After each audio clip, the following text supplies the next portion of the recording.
রাজশাহী মহানগরীর শিরোইল মোল্লা মিল এলাকার দাওয়াতুল ইসলাম শিশু সদন বা এতিমখানা প্রতিষ্ঠানটির আড়ালেই এখানে নিয়মিত বসে জামাত শিবিরের পরিকল্পনা বৈঠক। রাজশাহী ও তার আশেপাশের এলাকায় সম্প্রতি চালানো নাশকতার ঘটনায় ওই এতিমখানার সুপারিনটেন্ডেন্টকে গ্রেপ্তার করেছে পুলিশ।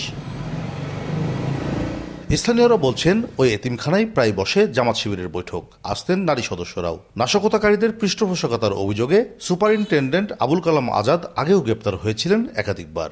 এর আগেও এখানে কয়েকবার এতিমখানায় র্যাব, পুলিশ, যৌথ বাহিনী অভিযান চলে এসলো, উনিকে গ্রেপ্তার করে অস্ত্র সহ এর আগে গ্রেপ্তার করে এসলো। উনি কিছুদিন পরপরই যাবে না, বাড়িয়ে যায়। উনি জামাত শিবিরের সাথে জড়িত, এর আগে বেশ কিছুবার গ্রেপ্তার হয়েছে এবং মাঝে সাঝে ওনার ছত্রছায়ায় কিছু জামাত শিবিরে সেখানে মিটিং করে। হ্যাঁ, মাঝে মধ্যে ওদের মিটিং মিছিলের জন্য আহ্বান করা হয়, মিছিল মিটিং করে এখানে। সোমবার এতিমখানায় গিয়ে শিশুদের পাওয়া গেলেও ছিলেন না কোনো শিক্ষক। পুলিশের হাতে গ্রেপ্তার হওয়ার কথা স্বীকার করলেও এতিমখানার সংশ্লিষ্টরা বলছেন পারিবারিক মামলায় গ্রেপ্তার হয়েছেন সুপারিনটেন্ডেন্ট। পারিবারিক একটা সমস্যা ছিল, তো হয়তো আমরা ধারণা করছি ওই কেসে হয়তো উনি অ্যারেস্ট হয়েছেন। তাছাড়া এই বিষয়ে আমাদের কিছু জানা নাই। এতবার অ্যারেস্টের বিষয়টা আমার জানা নাই।